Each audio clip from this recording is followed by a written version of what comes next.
Welcome to CinePro. Little misfire in the man. Right here. Sorry. Where we bring your favorite movies back to life with quick recaps, hidden details, and everything you missed. The movie begins with a boy named Will struggles to discover his powers despite being the son of two heroes, Steve and Josie, who are known as the Commander and Jetstream. While he's preparing for his first day of high school, which will be at a school for superhero kids, Will tries to lift some weights to see if he has super strength like his dad, but he's unable to move the barbell at all. As he notices his dad coming to his room, Will adds more weights to the barbell to deceive Steve so that he'd think his son has super strength. After Steve enters his room, he commends Will for the work he's putting into building more muscle and testing his strength. He also says he's proud that his son is attending his alma mater for his high school education. He adds that knowing Will has powers just like him makes him confident that if anything happens to him or his wife, his son will still be able to save the world. Shortly after, Steve and Will head down for breakfast, and they see Will's best friend Layla already waiting for him so they can go to school together. Suddenly, Steve gets a call from the mayor, who informs him that there's a giant robot wreaking havoc in the city. Even though Josie had expected to walk Will to the bus for his first day in high school, she eventually leaves the house with Steve to fight the giant robot. Meanwhile, Layla also appears to have the power to control plants because one of her parents is a superhero. Before she heads to school with Will, they watch the news and see the Commander and Jetstream take down the monster. As the Commander celebrates, he also picks up a souvenir from the giant's body, which he plans to add to his collection. Just then, Will and Layla leave the house and enter the school bus to their new school named Sky High. As Will enters the bus driver, Ron, asks for his name. And as he says it, the man realizes that he's the son of the Commander and Jetstream. He then tells two kids, Ethan and Magenta, to stand up from their seats so that Will and Layla can replace them. Magenta doesn't get why Will deserves special treatment, but Ethan willingly stands up and says he's happy to give up his seat to the son of the world's strongest heroes. However, Will tells him not to worry because he already has plans to sit near his other friend, Zach. Just then, Will sits beside Zach, and the boy starts talking about how his parents kept pressuring him to discover his powers. Will believes they're alike, but as he asks if Zach still doesn't have any powers, his friend says he already has one. Will is disappointed by this, and he starts thinking of what to do when he's told to show his powers at Sky High. Suddenly, Ron drives past a closed road and straps the kids in their seats before turning on the bus turbo engines, which he uses to fly them to Sky High. The kids are scared on the trip, but as they eventually get close to their destination, Ron explains that Sky High is a school in the sky kept aloft by the latest technology in anti-gravitational propulsion. He eventually parks the bus on the school's premises, and as all the kids get down, Ron gives Will his card so that the boy can call him whenever he needs a ride. As the kids then head toward the main building, two bullies, Lash and Speed, try to extort them. But the student body president, Gwen, shows up and tells the boys to leave the newcomers alone. Following this, she welcomes Will and the others to Sky High. While she's talking about taking them for a tour of the school, Will can't seem to take his eyes off her, and it turns out that he already has a crush on her. Shortly after, Gwen takes them around the school, and as they finally get to the school's auditorium, the school principal, Mrs. Powers, appears in the room and welcomes the kids. She also mentions that they'll soon have to take their power placement test. As Will wonders what she's talking about, Ethan explains that it's a placement test which will allow students to be categorized either as a hero or a sidekick. After Principal Powers leaves, a coach named Boomer enters the hall and tells the kids that he's in charge of the power placement. He then mentions that each one of them will be given the opportunity to showcase their powers to determine whether they're worthy of being heroes or sidekicks. Following this, he calls on a boy named Larry to showcase his powers first, and as he turns into a super strong stone figure, Boomer places him as a hero. After this, Zach climbs the stage even though he's not called next. He doesn't seem to do anything, and as Boomer looks confused, Zach says he can glow in the dark. He also tells Boomer to turn off the lights so that he'll see how useful his power is, but the coach just places him as a sidekick. Next up, Ethan turns into a slimy liquid, and this gets him a spot as a sidekick. Boomer also places Magenta as a sidekick, after it turns out that she's a shapeshifter who can only turn into a guinea pig. Following this, Boomer calls Layla to show her powers next, but she says she only likes using her powers when necessary. Boomer says it's necessary because of the placement test, but as Layla argues that she doesn't like the idea of making people heroes or sidekicks based on their powers, the coach gets pissed and places her as a sidekick. He then tells the kids to go for a break and that when they return, he'll continue the placement test with Will. Following this, the kids head to the cafeteria to have lunch, and Zach complains about his placement as a sidekick despite having a useful power. As they sit down at the table, Will notices a boy named Warren staring at him, so he mentions this to his friends. Layla and the others then tell him that Warren likely hates Will because the commander sent the boy's dad to jail for committing a crime. After they're done with lunch, Will bumps into Gwen with his friends. He looks quite nervous around her because he likes her, and Gwen seems to notice it too. She then asks if he would like to join the homecoming committee as a representative of the freshmen. Will says he would love to, and Gwen mentions that they'll talk about it later. Shortly after, Will goes into the restroom and sees Lash and Speed bullying Ethan. After Ethan eventually leaves, Lash and Speed assume that Will has been placed as a hero, so they ask if he would like to bully sidekicks with them. Will doesn't seem interested in this, but he tells them what they want to hear so they can leave him alone. After a while, Will returns to the auditorium for his placement test, but as he climbs the stage, he doesn't know what to do. He then whispers to Boomer that he doesn't have powers, but the coach reveals what he said out loud and thinks he's joking. He instantly drops a car on Will to see if he has super strength, but the boy almost gets crushed. As he tries to explain that he has no powers, Boomer bumps him off the stage to see if he can fly like his mom, but again, Will lands badly on the floor. Boomer then tells him to stop playing around, but Will says he really doesn't have any powers. Even though Boomer is surprised that the son of the world's greatest heroes has no powers, he shouts at Will and calls him a sidekick. Later that day, Will goes to the clinic for a checkup to see if he broke any bones after Boomer's test. After checking on him, the nurse tells Will that he's fine, but the boy seems unhappy that he has no powers. He then asks if the nurse already called his dad to tell him, but she says she doesn't want to be the one who breaks such news to the commander. Will still looks unhappy and asks the nurse if it's normal. The woman says it is, and that he might just be a late bloomer. However, she adds that there's also a possibility that he'll never have powers. Will then asks if it has happened before, and the nurse says that Ron is a typical example. Will is disappointed to hear this, and when he gets home, he tells his dad that they need to talk. Steve looks excited to speak to his son about his first day at school, so he tells Will to follow him to his secret superhero bunker. Will cannot believe this, but Steve says his son can now access the bunker because he's a certified hero. However, he tells Will never to bring anyone down there because it's a secret spot. Will says he'll never do that, and Steve then takes him down while holding the souvenir he picked up from the giant robot he and Josie fought earlier in the day. As they get there, Will looks amazed by everything down there, and Steve also shows him the souvenirs that he and Josie have picked up from their past battles. One of them is the pacifier, which belongs to a villain named Royal Pain, and Steve says it's his proudest possession. He adds that the day he dealt with the villain was the first time he saw Josie and knew he'd marry her. Will tries to touch it, but Steve stops him, and then shows him a spot he has already reserved for his son's souvenirs. He also mentions that he's happy to see that Will is now a hero, because they'll get to fight side by side in the future. As he asks Will what he wanted to say earlier, the boy says it's nothing. While they walk away, the device from the giant robot comes on, and it turns out that it has a camera which allows two of Steve's enemies to watch his every move as they try to defeat him.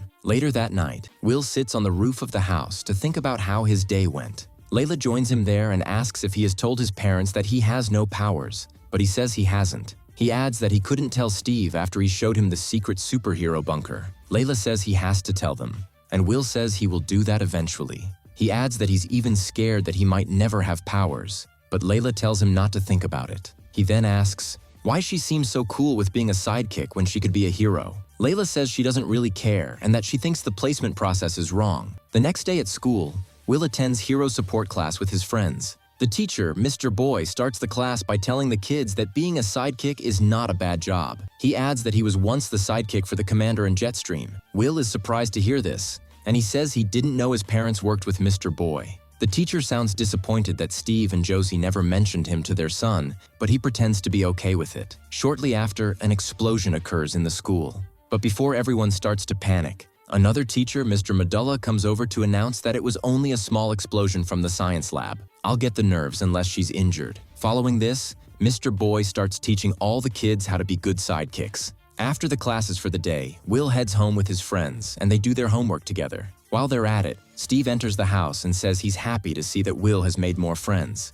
Will's friends then introduce themselves to Steve and tell him what they can do. Steve looks slightly disappointed to hear the powers they have, and as Will meets him in the kitchen, he tells his son that Sky High has lowered the bar for superheroes. Will says that his friends are actually sidekicks. Well, actually, he's a sidekick. And even though Steve looks shocked, he says it's a good thing for his son to mingle with them. Will then asks if his dad would be fine with him being a sidekick. Steve says it's not a problem, but as Will confesses that he's one, his dad gets pissed and thinks Boomer intentionally made his son a sidekick. As he tries to call Boomer, Will says it's not the teacher's fault and that he just doesn't have powers. Steve is shocked to hear this, but he says that Will is likely a late bloomer. Will says he doesn't really care and that he likes being a sidekick anyway. He then returns to sit with his friends, and Layla looks proud of him for finally talking to his dad about having no powers. Later that day, Steve complains to Josie about their son's condition. However, Josie doesn't seem pissed, and she tells Steve that even without superpowers, they can be the best family in the world. Steve doesn't share in her enthusiasm, and he even suggests throwing their son into a vat of toxic waste to see if he'll develop powers. However, Josie says she won't let her son be put through something that dangerous. The next day, as Will arrives at school, he sees Lash and Speed bullying Ron, and he tries to help the bus driver. However, the two bullies make fun of him for being a sidekick. Later that day, during lunch break, Lash trips Will and makes him spill his food on Warren. This gets Warren pissed, and even though Will tries to say sorry for what he did, the boy doesn't listen. Suddenly, he reveals his powers and starts throwing fireballs at Will. Luckily, Will is able to avoid getting hit, but as he's about to turn on the sprinklers in the cafeteria, Lash trips him again. Warren finally gets to Will, but the boy manages to escape and hide under a table. As Warren then asks where his fellow sidekicks are, Ethan and the others show up to defend Will. Before Warren attacks them, Will suddenly carries the table he's standing on and throws it away. Everyone realizes that Will is now super strong, and he also looks happy. He then stands up to Warren and beats him a few times, but the boy doesn't give up. Just as Warren is about to launch another attack on Will, Layla gives him a fire extinguisher, which he uses to quench Warren's fire. Principal Powers sees this, and she takes the two boys to detention. She then tells them to think about what they did and how much it could have caused harm to other students. As she walks out, Will tells Warren to let them put their parents' fights behind them. He also offers to shake hands, but Warren says he'll roast Will the next time the boy crosses his path. After school closes, Will arrives home and mistakenly breaks the door as he's about to enter the house. Even though he looks excited to tell his parents about his powers, Josie seems pissed about what Will did at school earlier in the day. Will says it wasn't his fault, but before he says anything, Steve tells him to go straight to the superhero bunker. Will looks scared that his dad is about to scold him, but as they get to the bunker, Steve congratulates his son for finally having powers. Since they also have the same powers, he sounds quite excited and gives Will an Xbox to congratulate him. However, he tells Will not to tell Josie about it because he wants her to believe he came to the bunker to scold their son. After they eventually leave, the giant robot's device comes on again, and the villains talk about Will's new powers. The next day in school, Will's friends look so proud of him. And Ethan also mentions that he has made sidekick history by having powers that even heroes will fear. Later on, while they're in class, Mr. Boy tells Will to leave for the heroes classroom because the school management now considers him worthy of being a hero. Will doesn't want to leave his friends, but they tell him not to worry about them. They also tell him that they'll have time to talk after school. Despite still feeling sad about leaving his friends, Will heads to the heroes class taught by Mr. Medulla. The teacher welcomes him to the class and makes Gwen his lab partner, even though she's a teaching assistant. Will looks happy about this, but during the class, he doesn't seem to know what to do for a class assignment. To ensure Medulla doesn't shout at him, Gwen quickly uses her powers to help Will build his project. Medulla is impressed by it, but he soon discovers that Gwen helped Will. He then tells her to stop helping him so that he won't always rely on her. After he walks away, Will asks Gwen about her powers, and she says she's a technopath who can control technology with her mind. Will is impressed by this, and Gwen mentions that she can become his private tutor if he needs extra help with classwork. Will likes this idea, so Gwen agrees to meet him at his house the next day. Shortly after, they head for lunch break together, and they sit with some other heroes and another girl named Penny. Just as Will sees his friends enter the cafeteria, he calls them to the table, but Penny makes clones of herself and takes up the space. Layla and the others have to move elsewhere to sit, and Will looks disappointed because Penny doesn't want sidekicks to sit with them. Gwen then tells him not to be bothered by what Penny did because she's like that sometimes. After lunch, Will finds Layla and says sorry to her for what Penny did. He also promises to take her to a Chinese restaurant for dinner. Layla doesn't think he's being serious because he dislikes Chinese food, but he says he's only doing it for her. Layla is happy about this, and they agree to meet at the restaurant later that night. Shortly after, Will sees Lash and Speed bullying Ethan and Zach. They immediately stop when Will arrives, and Ethan brags about having a friend who can beat them. Zach also joins him, and together they place a bet with Lash and Speed to stop bullying them if Will wins against them at a game called Save the Citizen. Lash and Speed are fine with this, but Will thinks his friends shouldn't have placed a bet like that because he still doesn't know how to use his powers well. Despite this, Ethan and Zach seem to believe in him, and they encourage him to play the game against the bullies. Shortly after, during the game, Lash and Speed choose to be villains, and they also select Will and Warren as the heroes who will fight them. Boomer then sets up the contest, and the bullies immediately overpower Will and Warren. After a while, Will eventually captures Lash and ties him to a pole, as time is then running out for him to save the citizen. Will sees Warren struggling to breathe while Speed runs around him. Instead of trying to win the game first, Will beats Speed and saves Warren before throwing his teammate to save the citizen just as time elapses. Will and Warren win the contest, and Will's friends are happy about this. As Will then offers to shake Warren's hand, the boy just walks away and leaves the arena. That night, when Will arrives home, Steve congratulates his son for winning the game in his first year at Sky High. As he walks his son to the kitchen, they see Josie and Gwen waiting for them. Gwen then tells Will that she would like to move their private classes because she has something else to do the next day. Steve and Josie seem quite impressed that she's not only a technopath, but she's also offering to have private lessons with Will to help him with schoolwork. As Will accepts to let their lessons start that night, Steve and Josie invite Gwen to dinner, and even though she initially hesitates, she eventually agrees. While they're eating, Steve asks about Gwen's parents and if he knows them. Gwen says he might not know her parents because her mom died when she was young, and her dad is now inactive. After a while, she asks if Steve and Josie would like to attend the school's homecoming party to accept an award for Heroes of the Year. Steve and Josie are happy about this, and they agree to attend the party. Shortly after, Steve and Josie show the kids a yearbook containing pictures of their classmates at Sky High when they were students. As they look at the pictures, Josie sees that of a girl named Sue who disappeared before their graduation. Will asks why a student would do that, and Josie says there were rumors that Sue was recruiting villains in the school. Steve then sees a picture of Warren's dad and jokes about how the man always said he'd have his revenge one day. Shortly after, Will and Gwen end their private class for the night and he walks her home. When they get to the front of her house, Gwen says she's really happy that Steve and Josie have agreed to attend the homecoming party. She adds that all she needs now is a date. Will is shocked to hear that she doesn't have a date yet, but she says she has been waiting for him to ask her. Will is excited about this, and he agrees to be her date. Just then, her dad opens the door and tells his daughter to come in. As she does this, the man looks at Will strangely and tells him not to hurt his daughter. Elsewhere, Layla waits at the Chinese restaurant for a few hours, but Will doesn't show up. She still believes he'll come, so she stays there for a while. Shortly after, Warren appears to be working at the restaurant, and he asks if he can clear her table. He remembers her from school, and she also knows him, so she asks if he can sit with her. Warren doesn't seem to mind, and after he sits, Layla tells him that she was actually supposed to meet up with Will, but he didn't show up. As she keeps talking about him, Warren notices that she likes Will, so he asks why she can't just tell him. Layla initially denies it, but because she's tired of hiding her feelings, she admits that she really likes Will. She adds that she can't tell him because she thinks he likes someone else who is perfect. Despite this, Warren advises Layla to tell Will about her feelings if she really likes him.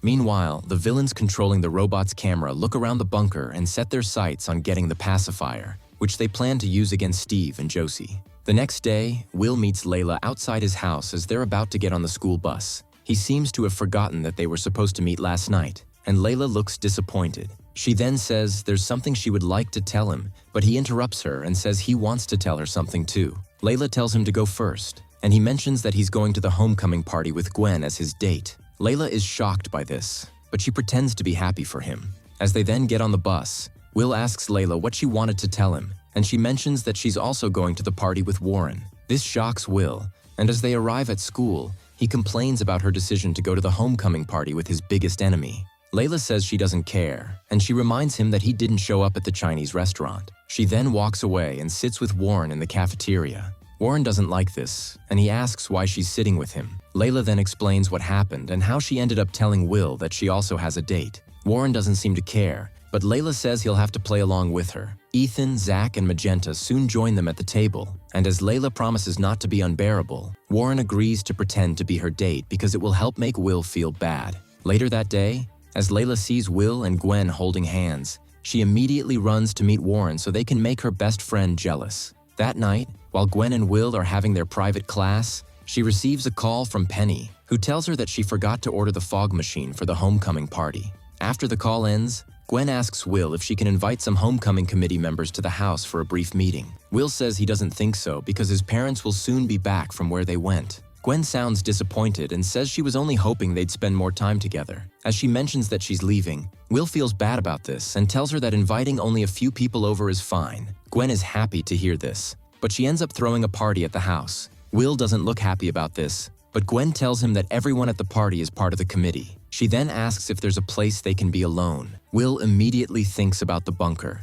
and even though he's not supposed to disobey his dad's orders, he takes Gwen inside. Gwen looks amazed by the things there, and she also walks around with Will. Meanwhile, Layla sees that there's a party at Will's house, so she goes inside to see what's happening. As she gets there, Will and Gwen are just leaving the bunker. Gwen sees Layla and immediately gets Will to head to the kitchen to bring her a drink. She and Penny then confront Layla and ask what she's doing at the party. Before Layla can respond, Gwen tells her that Will doesn't like her, and it's the reason he's going to the homecoming party with someone else. She also sounds quite rude, and Layla eventually tells Gwen to inform Will never to speak to her again. As she heads out angrily, Will sees her and asks what's wrong, but she just tells him to leave her alone. Will doesn't understand this, so he asks Gwen about it. Gwen says she only told the girl to stay away from him, but Will sounds upset and says he doesn't want to be her date anymore. Gwen doesn't take this well, but Will says he has made up his mind. As he then sends everyone out, his parents arrive home and scold him for hosting a party. Josie says she might stop him from attending the homecoming party,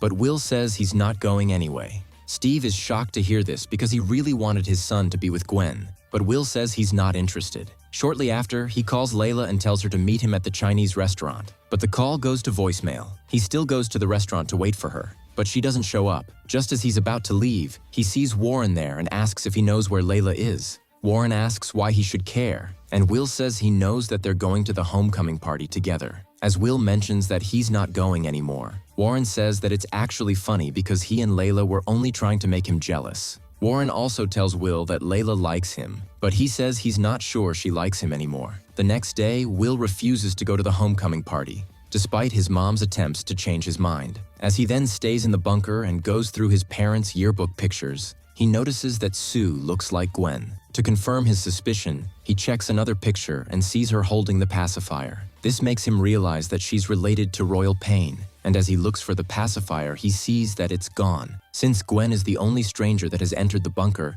Will realizes that she must have taken it on the night of the party. Following this, he calls Ron to get a ride to Sky High. Elsewhere, Gwen presents the Hero of the Year award to Will's parents, and says she also wants to pay tribute to the greatest hero who attended Sky High. She then changes into her Royal Pain costume and says she's talking about herself. Steve and Josie are shocked to see that Royal Pain is a girl, and they wonder if she'll kill them. However, Gwen says she won't do that, and as her sidekick, Stitches, gives her the pacifier, she uses it to turn them into babies. As she then starts changing everyone in the hall to babies, Will's friends are able to escape through the vents. Coincidentally, Will arrives at Sky High and sees them inside the vents. After helping them out, he tries to explain that Gwen is a villain, but they tell him that they already know. Just as Penny, Lash, and Speed show up to fight them because they're part of Gwen's team, Warren tells Will to go after Gwen while he and the others deal with her friends. After Gwen turns nearly everyone into babies, Stitches starts loading them inside a school bus. As she holds Steve, she finally narrates how she became a villain after getting placed as a sidekick at Sky High. Despite being a talented technopath, she adds that she now wants to make a new army of villains who will rule the world. Will tries to stop her from leaving with the babies, and he tells her that she doesn't have to be like her mom, who he believes was Royal Pain. However, Gwen says she's actually Royal Pain, and that when the pacifier was destroyed, she only became a baby, and Stitches took care of her until she grew up again. Will is shocked to hear this, but Gwen then attacks him. Meanwhile, Will's friends put up a good fight against Gwen's friends, and Layla uses her powers to tie up Penny and her clones. Penny then begs for mercy and says she doesn't want to die because Gwen has sabotaged the school's anti-gravity device to make it fall from the sky. Layla is shocked to hear this, and she immediately starts planning with the others to see if they can stop the school from falling. They eventually locate an electric wire that needs to be disconnected, but Ethan mentions that only a rat would fit through the hole leading to the wire. Since Magenta can transform into one, they send her down to chew the wire before Gwen allows the school to fall. Elsewhere, Stitches is about to drive the babies away, but Ron stops him and beats him off the bus. Meanwhile, Will finally beats Gwen, but before he lands a final blow, Layla and Warren show up in the room, so he gets distracted. Gwen then punches him out of the school, but Will flies back up and shows her that he can now fly. Following this, he beats her up again, but as he doesn't finish her off, she disconnects the anti-gravity device and the school starts falling. Unfortunately, Magenta has still not chewed the wire, so Will flies down to stop the school from falling badly on Earth. Just as he manages to hold it down from collapsing on a new house, Magenta cuts the wire and Will takes the school back up. Following this, Will and his friends help turn everyone back to normal. Shortly after, Will says sorry to his parents for allowing Gwen to steal the pacifier. I didn't do it by myself, but Steve and Josie mention that it's no longer a big deal since he helped save the day. Mr. Boy then gives Steve and Josie their award, but they give it to the sidekicks instead, because they were the true heroes who helped save the day. Elsewhere, Principal Powers locks up Gwen and her friends in detention before they're sent to jail. At the homecoming party, Medulla announces that he has destroyed the pacifier for good. Everyone sounds happy to hear this, and they all start dancing and enjoying the party. If you enjoyed the video, don't forget to subscribe to the channel and hit the notification bell to get more new videos. See you next time.